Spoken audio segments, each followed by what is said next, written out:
Action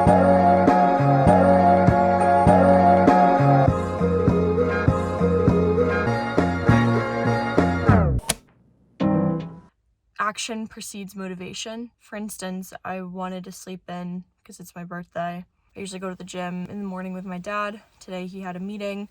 It's perfect timing to not go to the gym. I didn't have the motivation for it. And a lot of people think first you get motivated, then you do the thing. But often once you do the thing over and over again, you build that habit and that builds up motivation. That comes back to just the concept of discipline. I'm on my way to the gym and this is the action I'm taking, and I'm not motivated, but I'm doing it anyway. It is 8:11.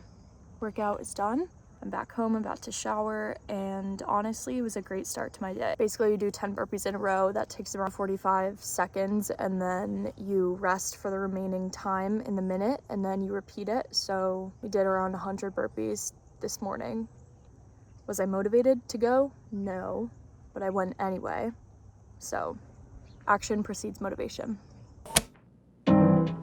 Novelty is often disguised as complexity. I was interning at a tech startup, and prior to the internship, the concept of a tech startup seemed very complex, intimidating, and scary to me, honestly. It was a technical aspect that I didn't have previous exposure to. It really threw me off, and I was a little bit nervous of how I was going to perform in this technical space. I realized that the office was literally just a culmination of smart, competent people working together to solve problems, build things, and iterate. So this complexity, this tendency that I've had to make it complicated in my head and impossible and overwhelming. But when you break down that macro perspective into like the micro subcomponents, you realize that there's systems in place and there are people fulfilling roles and there are small tasks getting done and there's this iteration happening, and it's not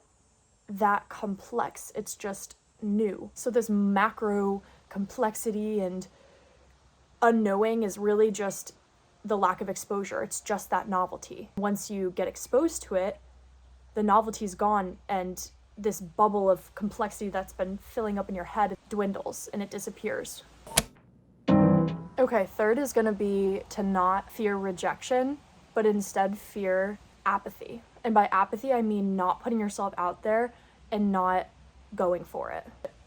Rejection is inevitable when you put yourself out there. Sometimes it feels easier to not pursue something or not go do the thing that's scary because you're kind of self-rejecting, and that feels better than trying it and then having someone else reject you. It's not a reflection of you per se. If you get rejected, if you cold email someone and they don't respond, or if you get a no, it's fine because it's putting you in the exact same spot you're in now. Nothing has really changed. If you don't ask and if you're just apathetic, then you're never going to know if you're reaching your potential. And I feel like that would just culminate in a lot of regret, and rejection is way better than regret. You can learn something from everyone. It's important to talk to people of different ages, different backgrounds, different majors in college, different departments at your work. Everyone has different perspectives, and even if you think that your way is right and you're staying in this like information silo, it's important to still get broad perspectives. This lesson is something that Ben Francis also speaks about. He's the co-founder and CEO of Gymshark. I really look up to him. Don't solely base your interactions or your reflectiveness on the title of the person, the clout that they have, who they're friends with. It's like there's something you can learn from everyone. On a similar note, there's something you can learn from every situation. Whether things go right, whether things go wrong, whether you're putting out dumpster fires, something terrible happens, something great happens. Like there's always room for reflection if you let it. There's always room for you to learn something, whether about human nature, behavior, the world, the person who was in the situation, the thing that was in the situation, or at the very end of the day, you're learning a lot about yourself. The past year, me building a startup, and as I'm entering my junior year of college, working as a student and a founder, the experience of being an entrepreneur has taught me so much about myself, how I deal with failure and uncertainty, and that alone is incredibly valuable. So there's something to learn from every situation and every happening in your life. You just have to have that perspective and desire and openness to learn. All-nighters are stupid.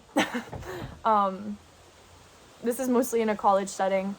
I think I pulled one all-nighter to study, but and I did a hackathon, but we stayed up all night, but that's a hackathon thing.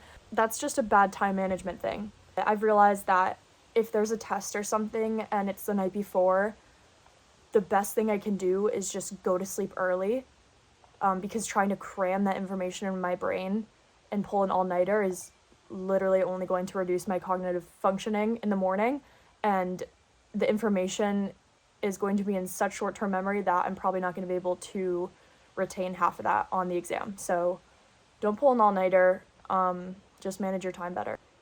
This is kind of advicey, but just a lesson I've learned about just time management and all that in an academic setting. You don't know what you don't know. This is kind of a common phrase, but I think there's more to it. I've made so many mistakes growing a business, and that's what first-time founders do because it's your first time being a founder. Like, I wasn't taught in grade school how to position yourself in an email when you're negotiating with manufacturers. If I mess up, obviously you want to grow and learn from it, but it doesn't make a ton of sense to beat yourself up for that, like using the manufacturer example, because problem is not a lack of competence, it's a lack of exposure.